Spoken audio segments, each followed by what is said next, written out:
नमस्कार दोस्तों। जय हिंद, वंदे मातरम। सभी दोस्तों का स्वागत है हमारे YouTube channel Smart Study Sign पर।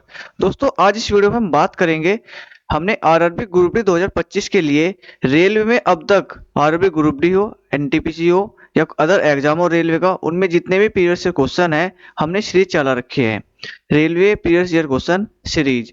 और आज इस वीडियो में हम बात करेंगे रेलवे के प्रीवियस ईयर क्वेश्चन जो रेलवे पूछे गए और आगे पूछने की संभावना है, आज इस वीडियो में आपको भी दिखाएंगे। आइए देखते हैं पहला क्वेश्चन आपके लिए पहला क्वेश्चन आपकी स्क्रीन पर है। कथन निष्कर्ष का पहला सवाल है ये, हर चमकती हुई वस्तु सोना नहीं होती। ये कथन दिया है हमारा, हर चमकती हुई वस्तु सोना नहीं होती। हर चमकती हुई वस्तु सोना नहीं होती। और इसके हमारे निष्कर्ष दिए, पहला निष्कर्ष है, जो वस्तु बाहर से अच्छी दिखाई देती है, जो वस्तु बाहर से अच्छी दिखाई देती है वे शायद अंदर से अच्छी नहीं होती। वे शायद अंदर से अच्छी नहीं होती। ये कथन के अनुसार हमें निष्कर्ष दिया है कि हमें बताना है सही है या गलत है। अगर हम देखें कथन, हर चमकती हुई वस्तु सोना नहीं होती, यानी जो चमकने वाली वस्तु है सोना नहीं है सारी, वे क्या सारी सोना नहीं है, उसने ये बताया है। तो अगर इसके अकॉर्डिंग हम निष्कर्ष फर्स्ट देखें, जो वस्तु बाहर से अच्छी दिखाई देती है वह शायद अंदर से अच्छी नहीं होती, यानी फर्स्ट हमारा निष्कर्ष अनुसरण करता है कथन फर्स्ट के वो कथन के अनुसार। अगर हम दूसरे की बात करें, हम किसी भी वस्तु या व्यक्ति के बनावटी आचरण के पीछे आंतरिक सत्य की कल्पना नहीं कर सकते।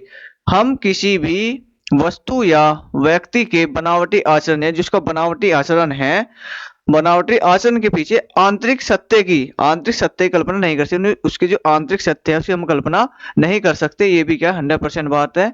इसके कथन के अनुसार निष्कर्ष का सही निकल रहा है। हमारे सारे दोनों निष्कर्ण अनुसरण करते हैं, दोनों निष्कर्ण यानी निष्कर्ण फर्स्ट और सेकंड दोनों ही पालन करते हैं। इसका ऑप्शन हो गया सी। आइए देखते हैं अगला सवाल आपकी स्क्रीन पर है। ये कथन निष्कर्ष हमारा दे दिया है, ये सभी पंखुड़ियां फूल है, सभी पंखुड़ियां फूल है। मैंने आपको बताया था हम सभी को क्या लिखेंगे 100%, सभी को क्या लिखेंगे हम 100% लिखेंगे, और कुछ को कितने लिखेंगे हम 50%, कुछ को कितना लिखेंगे हम 50%, और हम 100% को 50% लिख सकते हैं, 100% 50 लिख सकते हैं, पर हम 50% को 100% नहीं लिख सकते। हम 50% को 100% नहीं लिख सकते। हम कह सकते हैं कि अगर हमारी जेब में 100 रुपए है तो हम कह सकते हैं कि हमारी जेब में 80 रुपए है। अगर हमारी जेब में 40 रुपए है तो हम नहीं बोल सकते कि हमारी जेब में 60 रुपए है। तो हम 100% को 50% लिख सकते हैं, पर 50% को हम 100% नहीं लिख सकते। और आप बात ध्यान रखना, अगर हमारा कथन पॉजिटिव है तो उसका जो नेगेटिव जो उसका निष्कर्ष होगा वो भी क्या होगा, पॉजिटिव होगा। देखिए हमारा कथन क्या है, ये पॉजिटिव है, सभी पंखुड़ियां फूल है, तो हमारे जो भी इसके निष्कर्ष बनेंगे वे क्या बनेंगे, सारे पॉजिटिव बनेंगे। अगर हमारा कथन नेगेटिव है तो जो उसके निष्कर्ष बनेंगे वे भी सारे क्या बनेंगे, वे नेगेटिव बनेंगे। ठीक है। अगर हम इसमें बात करें, अब सभी पंखुड़ियां फूल है तो सभी यानी कितना 100% होगी वैल्यू। ठीक है। जो इसकी सभी को 100% और फूल हो गया इसमें ऑब्जेक्ट, तो ये हो गया 50%। यहाँ सभी हो गए 100%, यहाँ कितना हो गया ये 100%, और यहाँ पीली कितनी होगी, ये 50% हो गया। सभी पीली कितने हो गए 100%, फूल कितना हो गया 50%। अब हमारे से उसे निष्कर्ष दिया पहला, सभी फूल पीले हैं, सभी फूल पीले हैं। तो फूल कहाँ है, देखिए फूल यहाँ है सिर्फ, तो फूल यहाँ भी है और यहाँ भी है, तो फूल की वैल्यू कितने कितना परसेंट है, 50% है। और मैंने आपको बताया 50% को हम 100% नहीं लिख सकते। देखिए यहाँ 50% को हमने 100% लिख देना, सभी कर दिया, तो यहाँ कितने कर दिया, पीले 50% कर दिया। यहाँ पीले की वैल्यू तो 50% है, पर यहाँ फूल की वैल्यू 50% थी, यहाँ कितनी कर दी 100%। तो इसका मतलब ये हमारा क्या हो गया, गलत हो गया है हमारा। तो अगर हम दूसरे की बात करें, सभी पीले यानी ये हो गया 100%, अब पंखुड़ियां कितनी होगी 50%, तो सभी पीले, तो पीले कितने हैं, देखिए यहाँ 50% है, सभी पीले के यहाँ 50% है, और पंखुड़ियां कितनी 50%, और यहाँ कितनी थी 100%। तो मतलब पंखुड़ियां तो ठीक है, 100 से कितने हो रहे 50, पर यहाँ पीले जो था ये 50% था, और यहाँ कितना कर दिया ये 100%। तो इसका मतलब ये भी हमारा क्या है, गलत है। तो कोई भी निष्कर्ण अनुसरण नहीं करता है, तो कोई भी निष्कर्ण अनुसरण नहीं करता है। आइए देखते हैं अगला सवाल आपकी स्क्रीन पर है। निम्नलिखित श्रृंखला में प्रश्न चिन्ह को कौन सा विकल्प प्रतिस्थापित करेगा। अगर इसको देखें हम, दो इसमें गोले दिए हुए हैं।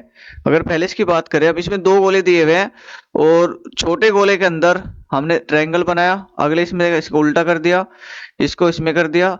अगर इसमें जब भी पर्सन और फिगर वाला सवाल हो उसमें नेगलेक्ट करो, यानी ऑप्शन काटते जाओ। अगर इसकी बात करें, ऑप्शन डी इसके अकॉर्डिंग नहीं है, ये नहीं हो सकता। ऑप्शन बी इसके अकॉर्डिंग नहीं है क्योंकि इसमें त्रिभुज नहीं है, इसमें एक गोला नहीं है, तो ये दोनों ऑप्शन नहीं हो सकते। अब ऑप्शन आगे सी या ए। अगर हम सी की बात करें, इसमें देखिए दोनों गोलों से बाहर निकल रहा है ट्रायंगल, दोनों गोलों से क्या निकल रहा है, बाहर ट्रायंगल निकल रहा है। और इनमें देखिए फिगर में, यानी गोलों के अंदर ही है ट्रायंगल, गोलों के क्या है, अंदर है ट्रायंगल, तो ये भी नहीं हो सकता कि गोले से बाहर निकल रहा है। तो ऑप्शन क्या बचा हमारा, ऑप्शन ए बचा। तो ऑप्शन ए किसमें, ऑप्शन बी में है, ऑप्शन ए किसमें है, ऑप्शन बी में है। तो इसका आंसर हो गया हमारा ए, आंसर हो गया इसका। आइए देखते हैं अगला सवाल आपकी स्क्रीन पर है। निम्नलिखित में से कौन सी विकल्प आकृति पर्सन आकृति से निकटतम समानता दर्शाती है।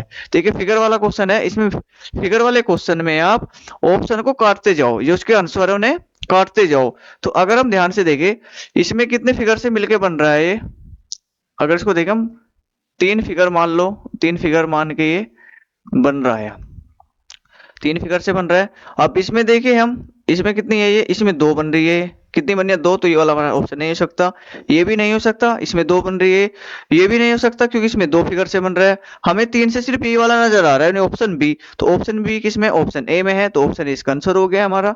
आइए देखते हैं अगला सवाल आपकी स्क्रीन पर है। कौन सा वेन आरेख निम्नलिखित के बीच संबंध को सही ढंग से दर्शाता है। शिखर हो गया, बादल हो गया और पार्वत, ये पार्वत नहीं पर्वत है, ये गलत है इसमें, ये क्या है, पर्वत, ये क्या है, पर्वत है, ये क्या है, पर्वत। ठीक है, तो इनके बीच हमने वेन डायग्राम बनाना है। वेन डायग्राम बनाने के लिए क्या करेंगे, पर्वत, यानी पर्वत का क्या होता है, शिखर होता है, पर्वत का क्या हुआ है, शिखर, पर्वत का क्या होता है, शिखर होता है। तो अगर हम मान लें पर्वत हो गया हमारा, वो शिखर हो गया हमारा ये, और शिखर किसका होता है, पर्वत का होता है। शिखर किसका होता है, पर्वत का, यानी सी आ गया इसमें यहाँ, क्योंकि शिखर, शिखर किसका होता है, ओ हमने माना शिखर, और शिखर किसका होता है, पर्वत को होता है। शिखर किसका होता है, पर्वत का। और बादल हो जाएगा हमारा अलग, क्योंकि बादल नीचे क्या है, अलग है, यानी ऑप्शन डी हमारा सा क्या हो जाएगा, आंसर हो जाएगा। क्योंकि जो हमारा पर्वत होता है उसकी चोटी होती है, तो चोटी किस में आएगी, हमारी शिखर में आएगी, चोटी किस में आएगी, शिखर में, यानी पर्वत की क्या होती है, चोटी होती है। तुम्हारा ऑप्शन हो गया इसका डी, ऑप्शन डी इसका आंसर हो गया। आइए देख लो अगला सवाल। कौन सा विकल्प चित्र का चयन करे जो प्रश्न चित्रों की श्रृंखला को पूरा करेगा। अगर इसको हम ध्यान से देखें सवाल को, इसमें हमारे ट्रायंगल दिए हुए हैं, ये क्या दिए हुए हैं, ट्रायंगल। अगर इन ट्रायंगल को ध्यान से देखें हम, पहले वाले में सारों की जो दिशा है वो सेम है, सारों की दिशा सेम है। और अगले वाले में सिर्फ उसने क्या करा, पहले वाले की दिशा बदल दी, नीचे को कर दिया, और सारे के सारे एज इट इज रखे, सारे के सारे क्या रखे, सेम रखे उसने, ये सारे के सारे सेम रखे। अगले वाले में से उसने फिर पहले की दिशा बदली और सारे के सारे सेम करे, सारे के सारे सेम करे। तो वो क्या कर रहा है, सिर्फ पहले वाले की पोजीशन बदल रहा है, वो क्या कर रहा है, सिर्फ पहले वाले की पोजीशन बदल रहा है और सबको एज इट इज रखना है। ऑप्शन अगर हम काटे, देखिए इसमें दो की पोजीशन उसने चेंज कर दी, इसकी भी कर दी और इसकी भी कर दी, तो ये वाला गलत हो गया हमारा। अगर इसको देखें हम, इसमें सिर्फ एक की पोजीशन चेंज है, इसकी एक में पोजीशन है, वही पहले वाले की है, हो सकता है आंसर। अगर इसमें बात करें, देखिए इसमें तीन की पोजीशन चेंज कर दी उसने, वो दो की पोजीशन, तुम्हारा ये ऑप्शन ये भी नहीं हो सकता।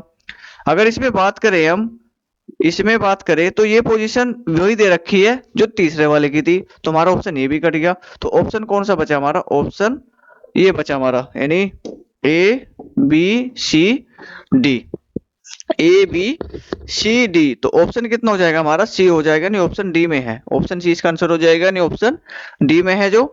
आइए देखते हैं अगला सवाल आपकी स्क्रीन पर है। विषम को चुने, विषम चुनना है, ये देखिए इसका क्या है, दर्पण प्रतिबिंब है, ये क्या है इसका, दर्पण प्रतिबिंब है इसका, ये दर्पण प्रतिबिंब है, दर्पण रख रहा है, इसका दर्पण प्रतिबिंब है। वी का दर्पण प्रतिबिंब ये बनेगा और ए का ये बनेगा, पर एन का एज इट इज ये नहीं बनेगा, एन का एज इट इज ये नहीं बनने का। ये सारे क्या विषम बताने थे हमें, इसमें ये तीनों क्या है, सेम है, ये सबसे क्या है, अलग है। तो ऑप्शन हो गया हमारा बी, ऑप्शन बी इसका क्या हो जाएगा, आंसर हो जाएगा, क्योंकि इसका दर्पण प्रतिबिंब सेम नहीं बनेगा, इसका उल्टा बनेगा। ये क्या रखा है, बिल्कुल सेम टू सेम का रखा है। आइए देखते हैं अगला सवाल आपकी स्क्रीन पर है। निम्न चित्र में वर्गों की संख्या ज्ञात करें। वर्ग ज्ञात करने के लिए आपको क्या करना है, बेसिक प्रॉपर्टी का पता होना चाहिए। बेसिक प्रॉपर्टी होती है कि काउंटिंग कर दो आप 1 और 2 से, और 1 और 2 से नीचे कर दो और इनके बस मल्टीप्लाई करते जाओ आपस में, यानी वर्क करते जाओ। इसका 2 गुना 2 कर दिया प्लस 1 गुना 1 हो जाएगा, तो 2 दूनी 4, 2 दूनी कितने हो जाएगा 4 और प्लस का हो जाएगा 1, तो कितने हो गए 5 हो गए इसमें, कितने हो गए इसमें 5। तो कौन कौन से हुए हमारे, आप देखिए ये गिन भी सकते हैं हम, एक ये हुआ, दूसरा ये हुआ, तीसरा ये हुआ और चौथा ये हुआ और 5 हो जाएगा एक बड़े वाला। तो कितने हो गए इसमें 5 वर्ग हो गए हैं इसमें। तो अगर हम ध्यान से देखें इसमें ये प्रॉपर्टी वाली बन रही है, तो 5 तो हमारे यहाँ से बन गए इस बड़े वाले से, कितने बने यहाँ से 5। और आगे देखो और कौन से बन रहे हैं, और एक बना हमारा ये वाला, तो कितना हुआ प्लस के 1 हुआ, और एक बना हमारा ये वाला प्लस के 1 हुआ, तो कितना हो गया हमारा 7 हो गया। तो ऑप्शन सी में हमारा क्या है 7 है। इसमें कितने वर्ग है, इसमें 7 वर्ग है। आइए देखते हैं अगला सवाल आपकी स्क्रीन पर है। राजू पूर्व की ओर 4 किलोमीटर चलता है। राजू यहाँ है तो पूर्व होगा हमारा इधर को, तो कितना चलता है वो 4 किलोमीटर चलता है। कितना चलता है वो 4 किलोमीटर। दिशा हमारी ये होती है सारी, उत्तर पूर्व, वो उत्तर दक्षिण, पूर्व पश्चिम, पूर्व पश्चिम, ये हमारी दिशा होती है। तो यहाँ था वो, तो 4 किलोमीटर की तरफ चला, वो पूर्व की ओर चलता है, फिर वह बाई ओर मुड़ता है। बाई ओर यानी ऐसे जा रहा है तो इसका बाया इधर होगा और दाया इसका इधर होगा। बाई ओर मुड़ा और कितना चला, फिर वो बाई ओर मुड़ता है और 3 किलोमीटर चलता है। कितना चला वो 3 किलोमीटर चलता है वो। वह प्रारंभिक बिंदु से कितनी दूर और किस दिशा में है। प्रारंभिक बिंदु ये है, प्रारंभिक बिंदु और अंतिम बिंदु को मिला दो, मिला दिया हमने। ये कितनी दूर है 4 और 3, यहाँ क्या लग जाएगी पाइथागोरस परिमेय लग जाएगी, यानी उसने लंब और आधार दे रखा है। लंब कितना है 3 है और आधार कितना है 4, और इन दोनों को मिलाने से क्या बनेगा 5 बन जाएगा। तो कर्ण कितना आ जाएगा हमारा 5 आ जाएगा। 4 का वर्ग और 3 का वर्ग करेंगे 16 और 9, 16 और 9 25, और 25 का रूट आएगा वो कितना आएगा 5 आएगा। तो कर्ण कितना निकल गया यहाँ से 5 आ गया।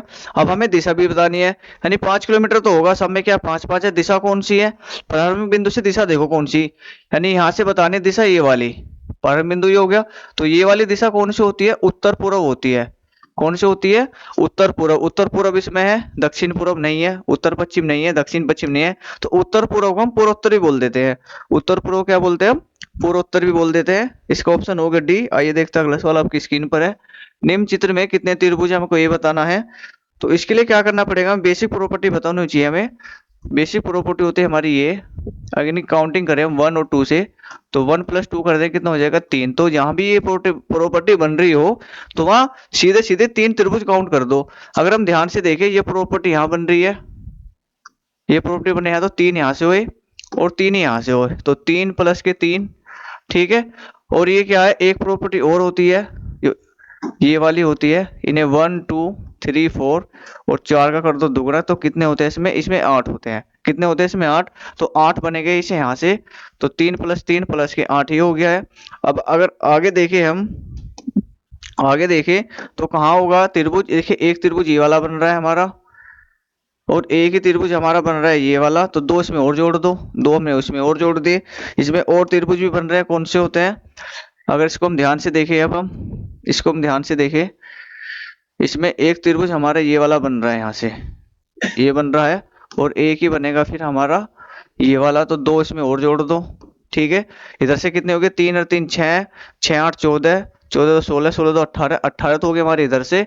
वो देखिए यहाँ 3 यहाँ से बन रहे हैं, हमारे बीच में लाइन आ रही है, तो 3 यहाँ से कर देंगे हम, और चौथा बन जाएगा हमारा ये वाला, प्लस के 1 कर देंगे।